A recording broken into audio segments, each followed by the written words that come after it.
Hi, this is Pat McDonald, your host for Vote for Vermont, where our tagline is listening beyond the sound bites. Tonight, joining me is Ben Kinsley, who is our co-host and Executive Director for Campaign for Vermont. And our special guest tonight is Michael Snyder, who is the Commissioner of Forests, Parks, and Recreation.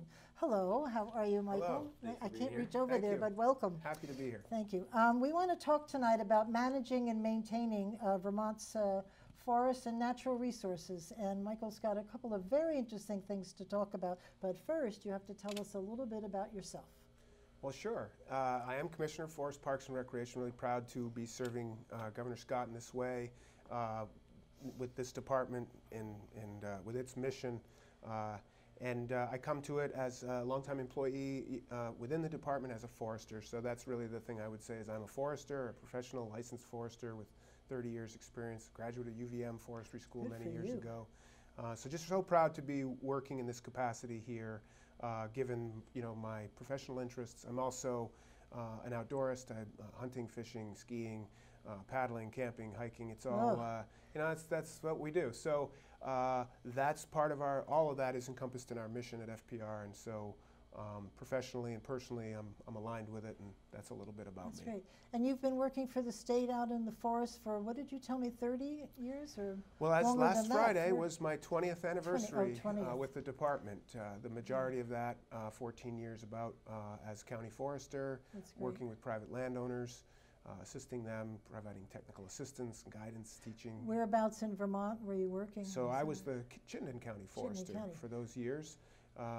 And then in late 2010 was asked to join as commissioner and served through the previous administration under Governor Shumlin, and was thrilled when Governor Scott asked me to stay on this way. Well, he's got a lot of great people he's brought in to help, so that's wonderful. Indeed. Can we ask you about Bigfoot? My husband was here, he'd ask about Bigfoot. So you don't have to answer that, not in Chittenden County. Yeah. Could you explain, maybe people don't know what Forest, Parks, and Recreation is, what that really encompasses, because you've got a lot under your belt. We do, and it's quite a mission, so I'm happy to explain it. It's relatively straightforward, really. The name says a lot. It's the Department of Forests, Parks, and Recreation, and those are fairly descriptive for what our purview is. Forests, our role by statute is to certainly to help oversee the public lands, the lands under the Agency of Natural Resources. These are state forests, state parks, wildlife management areas are all, there's some 355,000 acres of that public land owned by the agency in these various departments. And our job is to steward those lands and to meet public needs with those public lands. And we do that in a team approach, an interdisciplinary team approach with staff from Fish and Wildlife and the Department of Environmental Conservation as well. That's the basic core function of our Forestry Division state lands staff, to work on what we call state lands, overseeing these state forests and state parks and wildlife management areas, managing them for habitat, managing them for timber, managing them for public recreation, all in an integrated way, trying to demonstrate best practices and to play our role in local economies as well.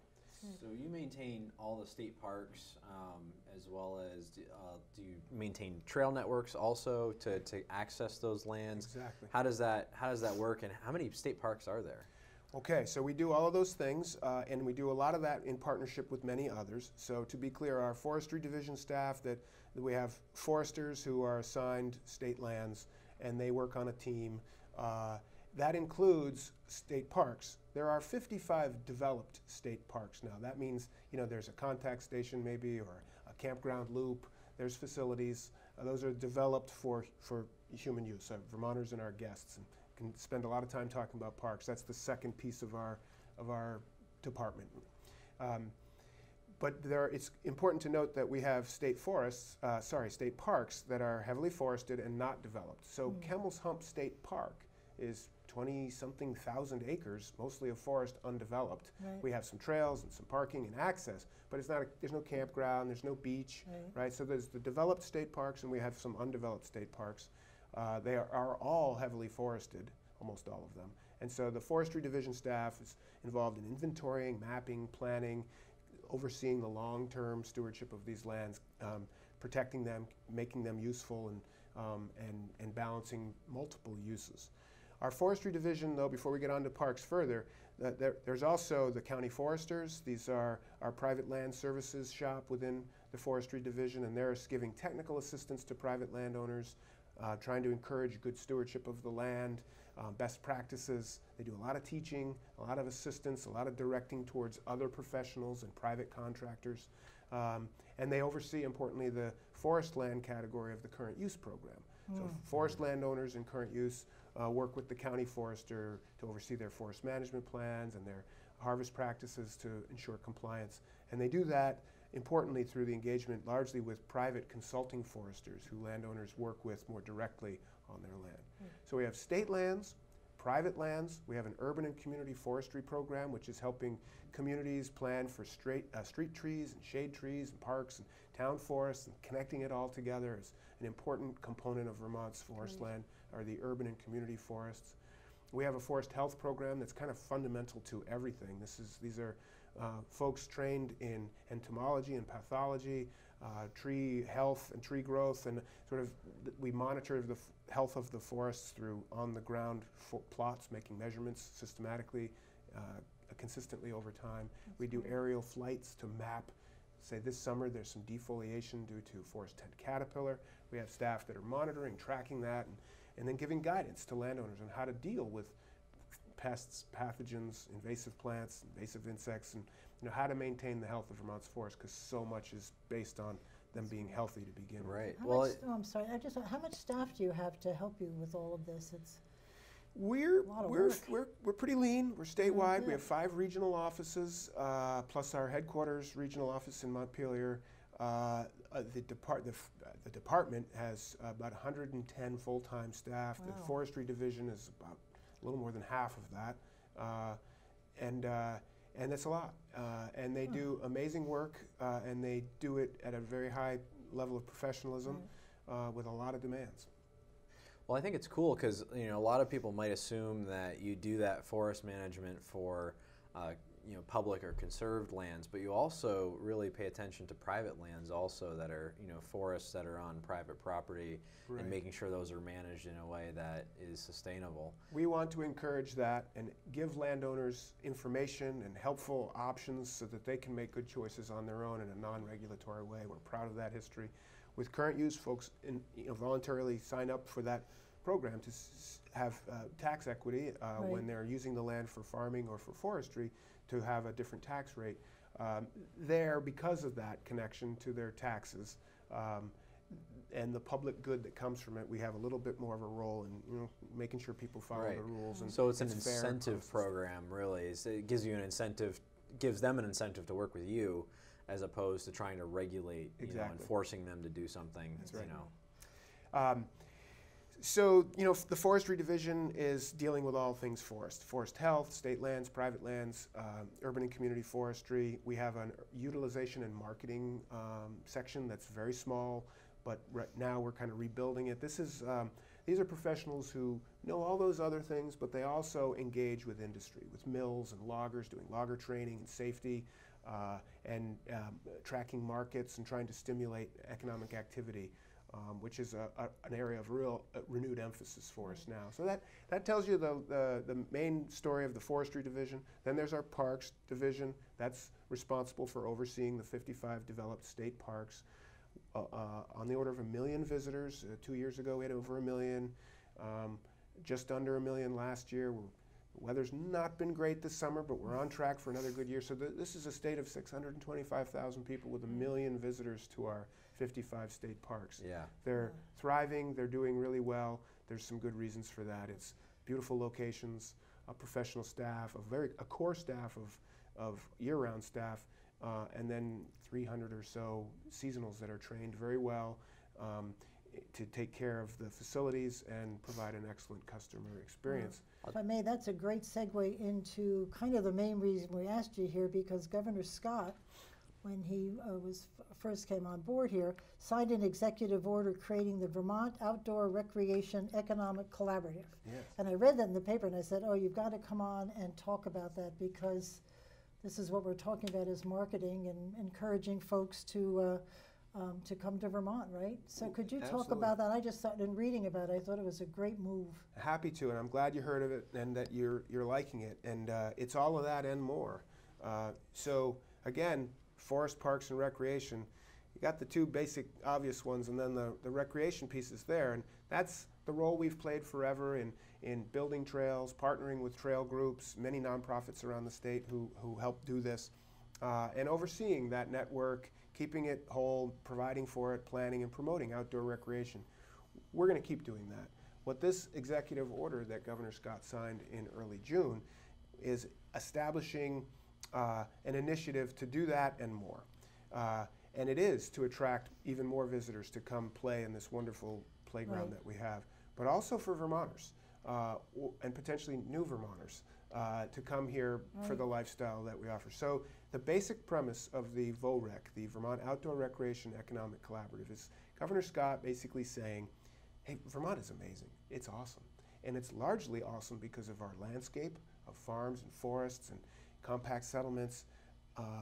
So we have these recreational assets that we describe as the landscape. Those are the natural assets. We have a nice system of built infrastructure that support outdoor recreation, trailheads, parking areas, trails themselves, access to water for paddling sports, all of the above. And we have cultural assets. We have an ethic of people being connected to the land, and we have a tradition of vigorous outdoor life that's good for us, and we're proud of it. So the natural assets, the built assets, and the cultural assets are here, and they're really powerful. And what the governor has said is that recognizing these assets and also recognizing that we've never really had a platform or a mechanism for a coordinated approach to supporting what we have, taking good care of it, because let's face it, much of what we have here is it's about the quality, the high quality of Vermont's assets. Maintaining that high quality, expanding it where appropriate, meeting new needs of society for outdoor recreation.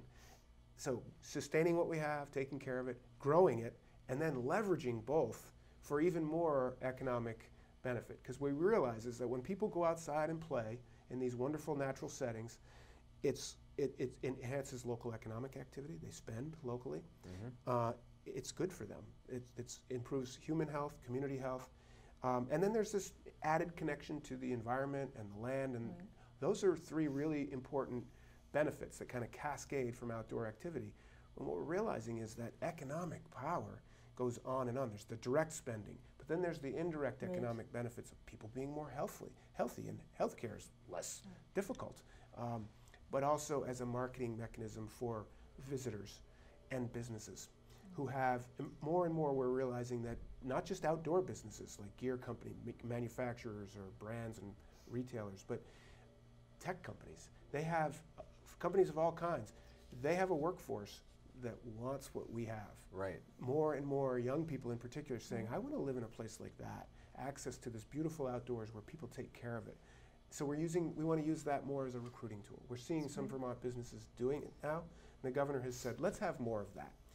And so he established this collaborative. And could you explain businesses, state government, state entities, nonprofits, the whole? Well, there's the hospitality industry also. See, we could go on and on because it's all connected to so many. And you're the chair. I'm named as chair.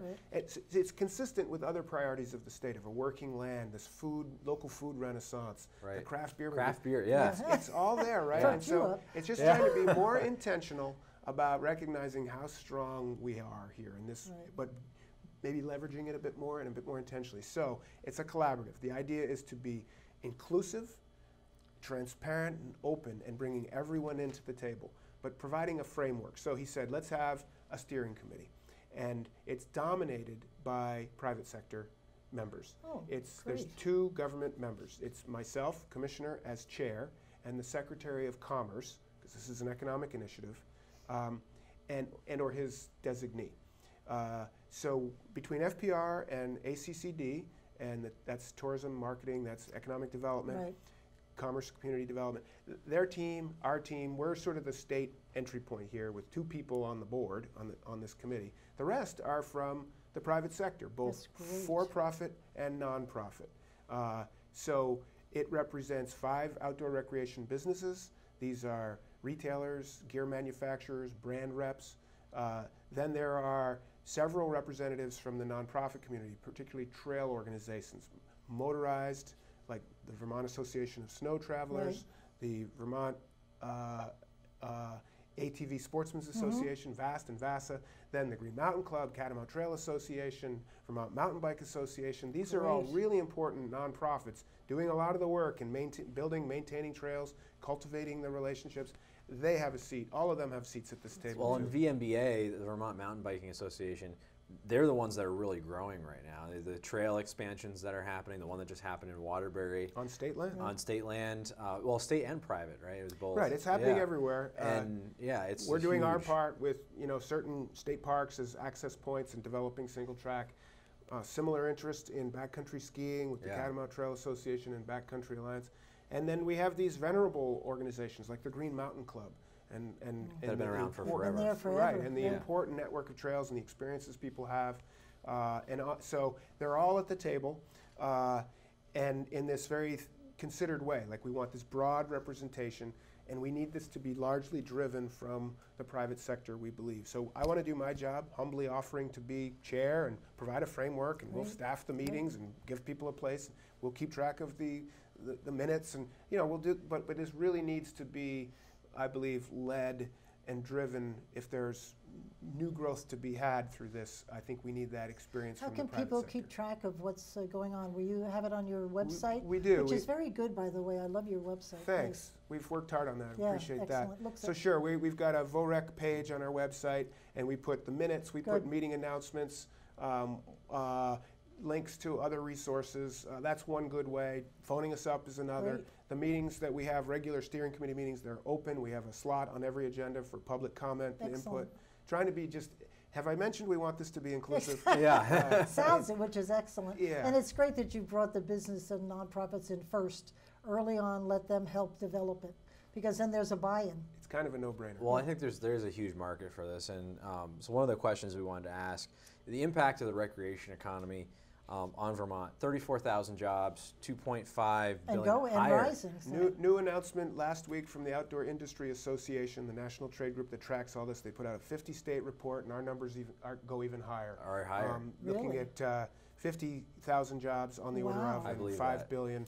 I think we want to be careful with the absolute numbers. I didn't make those numbers.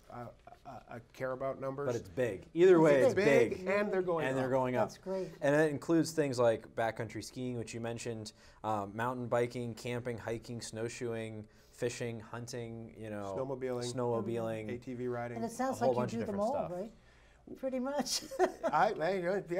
It's there. I'm up for having fun outdoors. Yeah, that's great. Well, even just, we'll take fishing as one example. I mean, there was an article this week in the papers in Vermont about the impact of angling on Vermont's economy and how it's been a tradition even 100 years ago as one of the best lakes in the country, Lake Champlain, to come and fish at.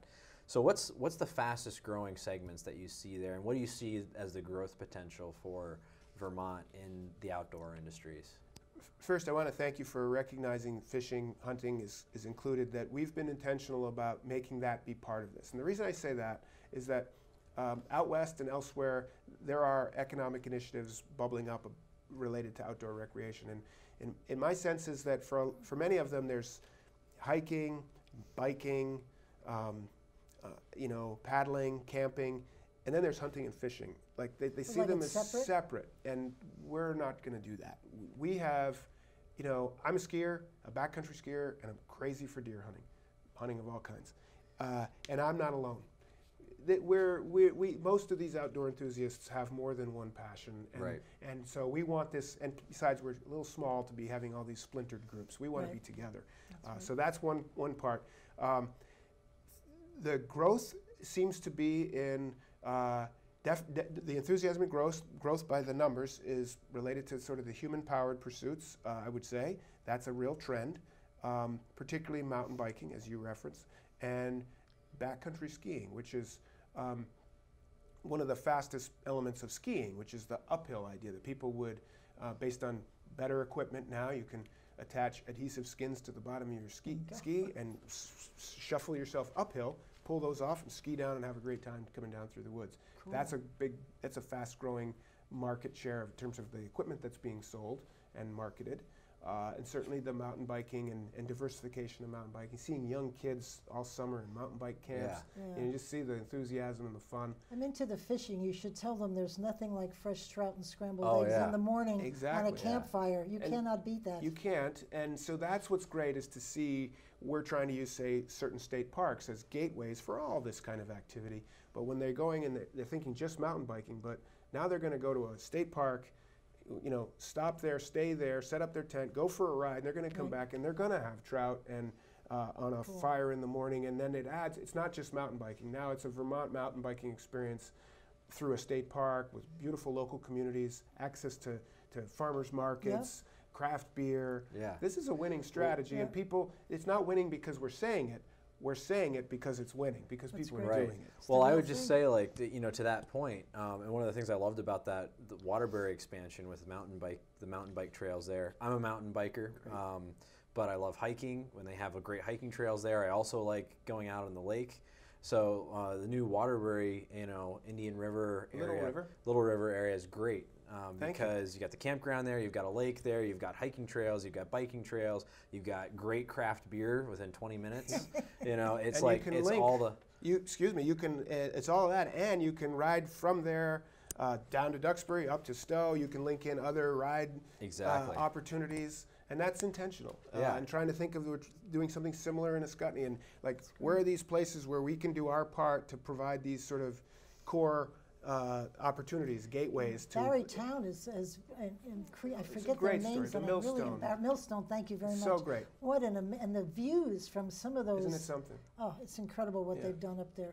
So these are all examples of, I think, what we've seen and what the governor's supported is saying, yes, this is real, it's growing in many ways, but there's growing pains with some of this. We want to make sure when you're riding that beautiful new single track, you're saying this, I'm hearing it, people are saying these are really great, they're well designed, they're well built. Now we have to maintain them, because as soon as that high quality experience is gone, you're going to go somewhere else. Yeah, and that's the thing with mountain biking trails that's different than hiking trails, is they require a lot of maintenance, because you got to keep the roots out, you got to keep the leaves off of them in order to have that good experience of using the trails. Unlike hiking, hiking trails can get a little overgrown and it's not a huge deal, but for a mountain biking trail, you're really traveling fast, aren't you? You are, and to have that good experience on the trail, it does require a lot of trail maintenance. I think you've made a good point. Well, I can't leave it though without saying that people be surprised at the effort that goes into maintaining hiking trails. I'm sure. It's a lot. Yeah. And it's important that we do it, because they can become like physically eroded, but also in a more qualitative sort of, the experience is not as much fun, and people this is to some extent, there's other states that have nice outdoor assets. We want to be the best. Well, I hate to change the tone of this wonderful conversation, but my next question, I told you before we started the show that Bill Sayer had been on the show talking about the forest products and what's happening in our forests from an industry perspective, and not so good. Right, they're really struggling. It's not too much to call it a crisis in this marketplace. And just to kind of set the context here, Vermont's heavily forested, 75% forested. The vast majority of that forest land is privately owned, mostly by families and individuals. And we get a lot from that forest land. I like to say we're forest strong. Vermont strong, we're forest strong because of the benefits that accrue to all of us from this private forest land, largely. Clean air, clean water. We think about flood resilience and how difficult the recovery from Irene was, the impacts. It would have been far worse if we haven't been so heavily forested. Cleaning up Lake Champlain. It's not happening without healthy forested hillsides. Forest's role in air quality and the hydrologic cycle are well documented. So we have these benefits that we don't pay for, we just have. Not to mention a $1.5 billion forest economy of annual economic activity related to wood products alone. A third of Vermont school children go to schools heated with wood that's locally grown, sustainably managed. We're a national leader. No other state can touch us.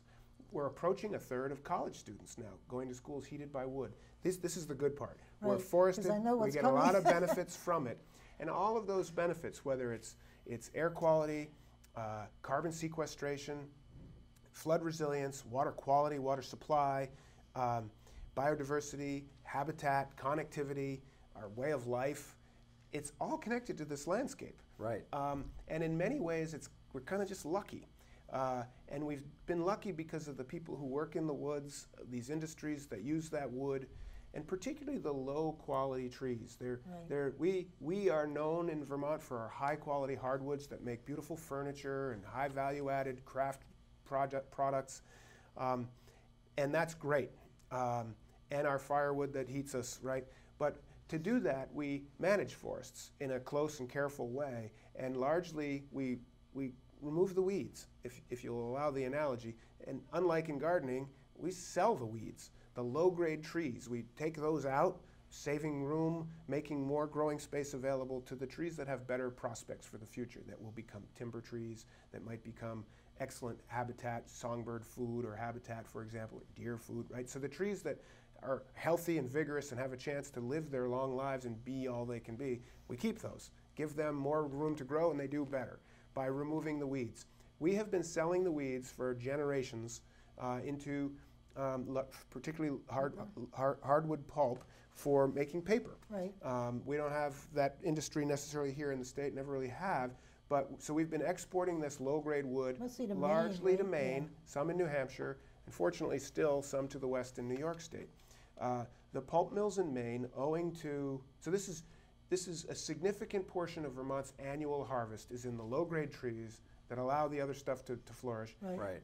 A significant portion is also is in this low-grade pulp. It's a volume thing, not a value thing, so you need a lot of it, and it goes on trucks to Maine, gets turned into paper that we all use. Well, owing to many forces, global forces in the marketplace, and we're not using so much paper anymore. Right. The data is real. Of course. They have closed their mills, sent them to other parts of the world. Some of these mills have shuttered. They've been sold for scrap. They're not coming back.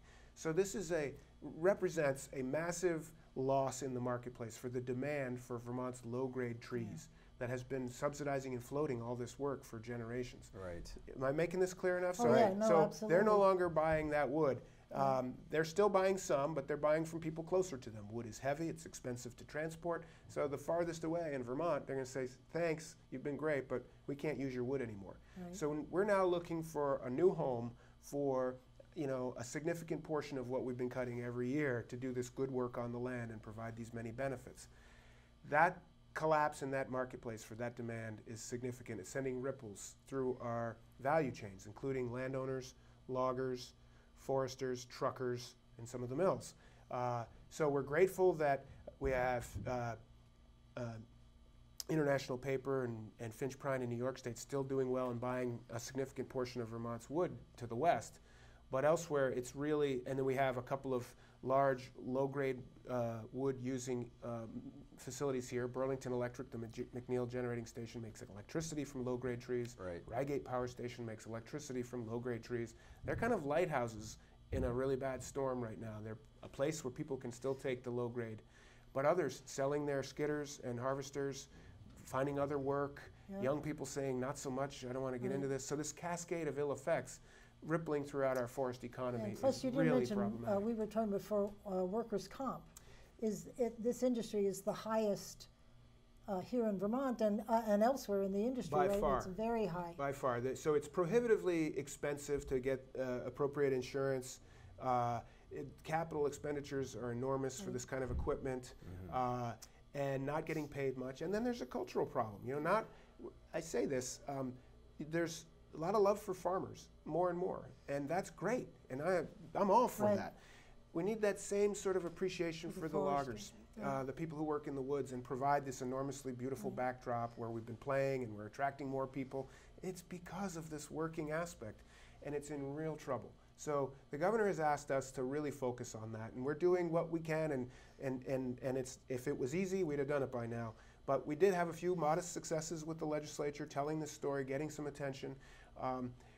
We didn't get all the way with a reform in workers' comp. Others have tried before us. I recognize that. It's not that simple. But there's one bill resulted, this S34, an economic development bill, resulted in focused attention on workers' comp rates for these high-risk Somebody had pools. talked also about a sales tax exemption Exactly. for That's another equipment piece. purchase. Was that successful It this was. year? So, and this is really significant, somewhat small, but really significant in that this is a tax exemption. This is not a time for tax exemptions, and yet there was support. The governor supported it, and the legislature came around, and we pushed hard. My deputy Sam Lincoln and I working on this in a very concerted way, helping tell this story, and then what's at stake, and here's how it works, and this is what we need to do. So we looked for workers' compensation. I think that's still coming, but we were able to create a sales and use tax exemption for forestry equipment. So skidders, feller bunchers, all the related equipment, a list of machines and equipment that are, and their repair parts, importantly, are now, as of July 1st, exempt from Vermont sales and use. Was that in that economic? Yes. It was. Yes. Oh, okay, so that was So one. I was to going to be ask clear, you later what was in there, but those so are the it was main that. pieces. One Okay. other one I'll tell you about. But again, the sales and use tax exemption, that has existed for a long time for farm equipment. And now we just got the same for forestry, Sure. which is, Right. and everyone seemed to get that at some point. The issue is that's foregone revenue. Times are tough. We need to find it. But I'm really proud that this story had resonance. It got traction. great. And we now have a sales and use tax exemption for forestry and logging equipment. And I think that's going to put real money in real people's pockets. It might make the difference for some of them. This is a crisis. The emergency is to keep who we have working. We want them to grow their ability to be profitable. We need to adjust the cost of doing business for them. But we also need to expand this marketplace and find new uses for our wood. And we have some thoughts on that Is too. the injuries sustained, is that pretty high? Or Well, it's dangerous it's work. dangerous work. And Do we it's- have and- serious, accidents? Because if the workers' comp numbers are high, it must be reflective of.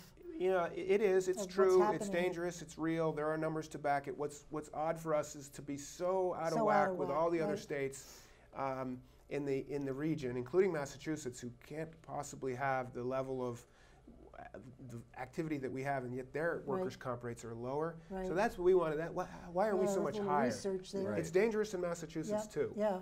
So how are they getting this done? Right. We're working on that very hard. The sales tax exemption is a nice piece that'll mean something, I hope, for people.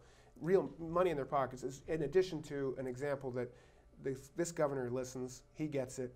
He authorized us to go do this, and we were able to have, Right. I'm very pleased that the legislature, they were having a hard time figuring out how to make the money work, but they certainly got the idea of what we're trying to do. But and that was our hardwoods are still successful, correct? Or the not high as values, successful? but the low grade is the problem, and that's okay, right. hardwood, softwood. What we, the high value timber that we have, and we still have certain mills that are doing well, Mm-hmm. creating wonderful products with that stuff. That's great. We want to keep them in business too. Yeah, right. We'd love to grow those some. We certainly want them to be profitable and be able to expand and fill in some of these gaps. So because the market for this lower grade timber is going away, is that also driving up the price for the higher grade timber as well, because you don't have this low grade timber that's subsidizing it? Or how is that playing in the market? We haven't seen that, and it's really more problematic. It means that we're losing the folks that do the work. And so it doesn't matter how great our timber is if we don't have skilled professional workforce willing and ready to do it and be able to do it at in a way that makes a living. Where do these folks come from, the folks who are working in the industry? Is it through the tech centers? Many do. That's a Through- nice system. yeah. We'd like to bolster that as Yeah. well and encourage more young people. So that's one way. Families, they just sort of inherit it, and Right, it's on the very job. much a tradition. But there's kids who go to forestry school and decide, you know what, I want to work in the woods and run a saw. And so there's all different ways. Those are the traditional means. But some of that is a cultural gap that we're sort of losing, that we want to rebuild, as an appreciation that this is we're proud of you. You do good work for us, and you are to be appreciated. We're a long way from that right now in so many ways. We have some great loggers in the wish you state. luck And they with that. Great deserve better. success. One other aspect of that economic development bill I just wanted to mention is pretty important, is that we were authorized to use some existing capital money to create what's known as a portable skidder bridge program. To make this is about water quality and protecting water quality, and we know forests are really good for protecting water quality, and working with forests is a good way to keep that going. But when you do some logging, you can have, things can go sideways. We know that the most vulnerable point on any logging job with respect to water qualities would be where a skidder or some other equipment crosses a stream. Right, So we have into the- careful guidelines about how to do that well and not sediment the water. Right, yeah. The best way is to cross that water, not drag trees through it. Sure. But those bridges are expensive and difficult, and so the idea of having timber bridges made from timber that you can take apart and transport on a log truck and put them in place. Oh, great. We've been given some money to build a series of these and make them available to Vermont loggers so they can use more portable skidder bridges. That's a great idea. Thrilled about it. Yeah. Awesome. It seems like a really common sense, Right. like We love no brain, common sense. yeah, Yes. no brain idea to approach a problem and Right. say, hey, and it's probably better for the loggers too because it's easier for them than trying to drag Well, a tree Exactly. through they a don't river. get stuck. And we're just all trying the to other- make this easy for them Yeah. so that among their many headaches and challenges right now, they don't have to worry about this. Right. Just make it easy for them to do it well. Well, AOT's got those maybe bridges, which are temporary bridges. Something happens, plunk the bridge down, Yeah. and then you fix it. That's great. Good Yeah. for you. I wanted to talk some of the articles that you've been quoted in. You always talk about managing the woods and how important that is, and that seems to be, if I may put the words in your mouth, passion of yours to manage them correct. Could you talk about just what that phrase means? Sure. I appreciate that. It is very important. I'd start with this, that forests are just fine without us. They've been doing that's the natural expression of this landscape. I Right. say trees are the original native Vermonters Right. here, at least since the last glaciation, okay? Right. 10,000 years. It's a forested place. That's what happens here. And they're good at it, and they'll do what they do. We need them, though, and we ask a lot of forests. And so that doesn't happen automatically. That's where we need to manage forests. They're fine on their own, but when we want stuff from them, and we want a lot, more than any of us really recognize, then that's in goods and services that they provide. Then it's important to know forests, to understand how they work. I like to say forest is more verb than noun because they're very active, they're marked by dynamism, they change even if we don't mess with them, the weather, the patterns. And so then when we start using them, whether it's for recreation or timber or energy wood, any number of things, we need to do it carefully. So it starts with understanding how forests work and all their interactions and dynamics, and then getting what we want from them and need from them in a sustained way. That's forestry. That's silviculture. We have a professional staff. There are many great foresters in private sector practice throughout the state. Our job is to help those who don't know all that get what they need from their woods in a way that allows their grandchildren to get that too. So that's working with the woods actively, carefully, closely, intelligently, based on sound ecological principles, but doing it in the real world. That's why I'm so proud to be a forester. I'm an ecologist who practices in the real world because we meet real needs and do it in a way that's respectful to the environment. And it's really a winning formula because you get stuff and it keeps giving if you do it right. So that's what I mean by managing your forest. And it can take a lot of forms. It's not one size fits all. You can really like a certain approach and you can like a much different approach. That's great, and it happens all the time. We have a big toolbox. We like to listen to landowners. What are your interests? What do you care about? Well, I'm crazy for turkey hunting. Well, we can manipulate your vegetation to push it more towards that, maybe. Oh, I really just like fall foliage, or I just like looking at songbirds. Well, we have ways of managing for timber that is good for songbird habitat too. We've learned a lot. We're getting better and better at it. And this is the idea of working with your woods for intentionally and carefully. It's a strength, and we want to keep doing it. That's very cool. Yeah, I don't think people know that you would do and offer all these services. So there must be some way when you've got that group together to market all. I mean, that's incredible what you just said. I wish I had thought of it myself to know. I wouldn't have even that. thought of that, No. managing your woods, like your backyard or whatever Well, land I that you just own told you to get before we birds. had somebody from your department come and look at our woods, and if I had known, if he had told me that 10, 15 years ago, I would be in great shape, and you would have woods that the state would have woods, we have 24, 25 acres. I think we're right under the current use. Yeah, 25 is what. Okay, so we have 24. And so I missed out on a lot of things, but also helping to maintain our woods. Right, and know that though you missed out on that some years ago, whenever that was, others didn't. And now Dan, the Washington County Forester, he's working with people who did that, and they're reaping the benefits now. How this would is they a know to do long-term that? process. I'm not putting you on the spot, but no problem. How would I know if I bought the 26 that somebody should give me something and say you should call Forest and There's some Parks? tips. Yeah, this is a great question. We've struggled with it. Is like, the way I put it is, so generally it happens with our staff. They go to public meetings. They avail them. They make themselves available. We try to do some outreach. We're limited in our resources there, but so we have ways to get the word out, and it's mouth to mouth. I mean, word of mouth sort of thing, person to person, to some extent. But we've also thought, listen, you buy a toaster in this world, and you get an owner's manual. Right, exactly. Right? You buy your home and land, the most important thing you're ever going to do. Right. And it's like, go get them, see ya. Right. So we've kicked around this idea of a landowner's owner's manual. That would be amazing. So, and we have a welcome kit. Fish and Wildlife put together this nice sap bucket with some resources and information, and it's call before you cut. It's call your county forester. It's free. You don't have to do anything. It's not an obligation. They're not looking over your shoulder. They're just here to give you some options. And so we just try to get the word out that there's a starting place for information, and we can guide you. And then other professionals can take you from there. Right. It's nearly a 100-year tradition of doing this. I'd like to say that many have done it, and that's why the state, I keep looking at the map here, it's green and beautiful, right? that we have this tradition largely, in some ways, because we've had this, this program of assistance to landowners for so long. And I'm sorry we missed you. No, I'm sorry too, and shame on me for not even thinking about it. I've gone to the Yankee Classic every year and meet everybody and talk, and you think I could think about it? No.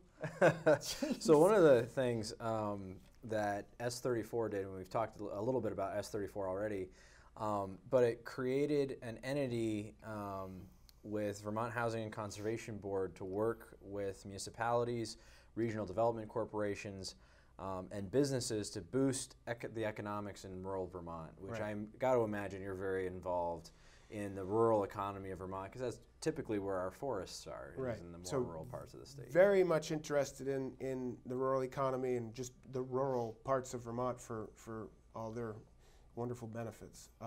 This bill largely began, as I understand it, through some legislators, not us, saying, let's put forward a rural economic development bill. And I think they wanted to think about, as I understand the sponsor's intent, was to align state policies with this rural economic thrust, that we need to pay attention here. And we're all pulling in the same direction here, or are we working against, so cross-promoting and making sure there's alignment across all these different policies, which led to this notion, I believe, the component you're talking about.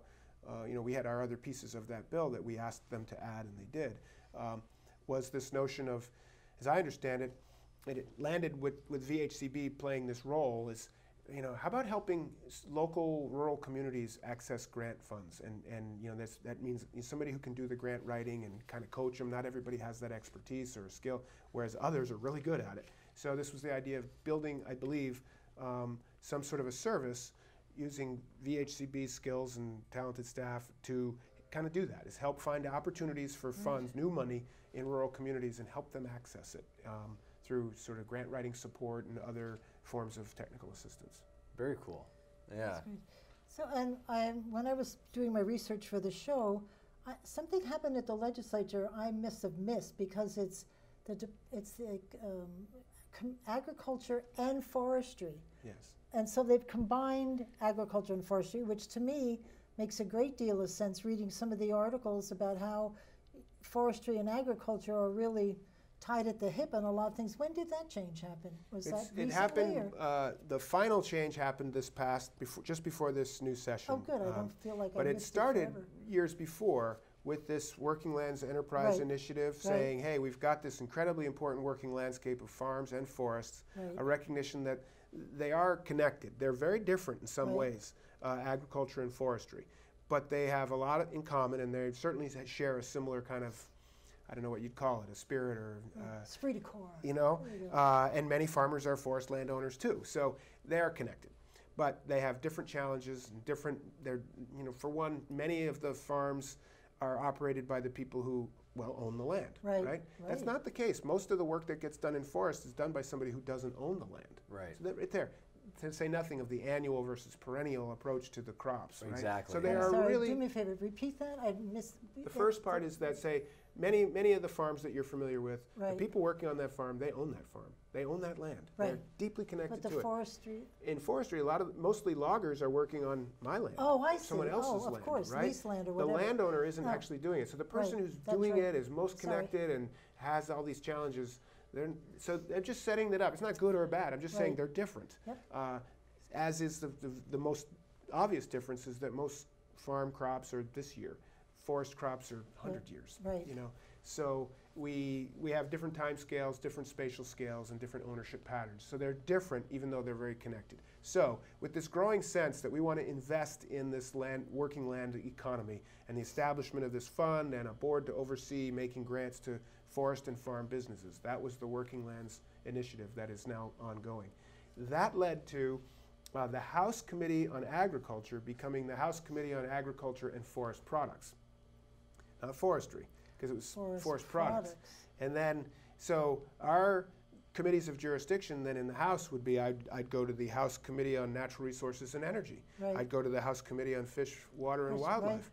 Right. I'd go to the House Committee on Agriculture and Forest Products. I'd go to that was pretty much all of the main ones. And in the Senate, there was the Senate Natural Resources and Energy Committee and the Senate Committee on Agriculture. Well, in the House, Speaker Johnson came in this past year and she made many changes, or some changes, and dissolved one of those committees, made it into a couple others, and said forestry is going to ag. It's ag and forestry in the House. And that's the way they will. And do you find that beneficial to you? I liked that it was in a bunch of places because it meant there was that much more interest. Right. That seemed good to me, that they were kind of fighting over the jurisdiction of forests, parks, state lands. But it was not workable because you can't be in more than one room at once. And they're talking about this. I need to be there, but I got to be here right now and testifying. So I think I appreciate the idea that we're going to elevate and focus this. And in the House, this is the committee of jurisdiction for that. Because you talked in one article about it's really elevating and putting forestry on the same level, same playing field as agriculture, which in this state is a good place to be, right? It is. Yeah, exactly. You know, I'm still aware that other committees will, because forests and the mission of our department touches so many dimensions of Vermont life, I'm going to be in other committees too. Right, sure. But it's nice to for everyone to have a clear sense that that's the forestry committee now.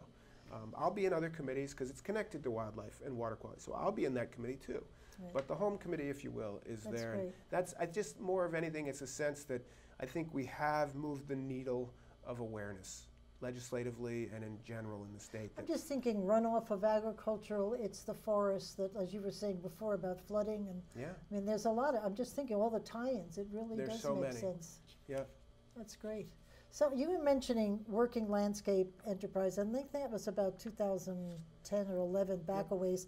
Obviously it's still 12 I think is when it officially began. And it's still the focus, right, is the Working Landscape, because we've promoted that a lot. And it's really important. There's a board? There's a board, again, a mix of ex officio state agency reps, and then a whole bunch of representation from private sector in different categories: ag, non-dairy ag, maple, logging, milling, higher ed, finance. There's quite a list that the legislature built of who shall be, and the speaker, the Senate Pro Tem, and the governor all get to make their different kinds of appointments to that board.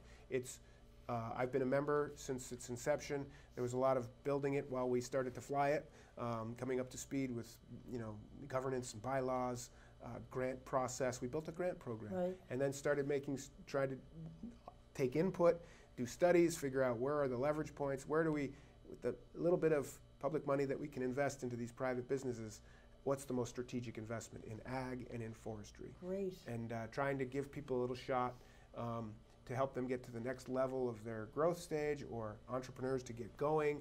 Someone just needs to step up to that next level of scale with some infrastructure help, technical assistance, and business planning for some of these businesses that didn't have it, which then allows them to get other money. That's Importantly, this initiative has leveraged many hundreds of millions of dollars of other funding. By giving this seed money, you get attract other with a match and so forth. So that's the basic gist of just trying to be strategically thoughtful about investing in the businesses that work this landscape. The way I try to put it. I love the phrase working landscape. It just conjures up all kinds of wonderful images. It's great. That when we make things in Vermont, whether it's world-class food or world-class wood products, when we make things like this, we make Vermont. Back to my original, this is so beautiful, and it's not an accident. Right. It's largely because of this culture and these businesses that have worked the land largely in harmony. And owing to globalized forces and many things that are not necessarily in our direct control, they're struggling. And so it's time to lean in intentionally together to invest in them and to think about policies that affect the cost of doing business and how do we maintain their profitability, because again, there are enormous public benefits accruing from this private work on private land, and we want to hold it together. Yeah, well, it's interesting because I think you know, a lot of these initiatives in the forest, you know, products world and the recreation world have started leveraging things in the public, in the private sector. Right. Things like the craft brew industry.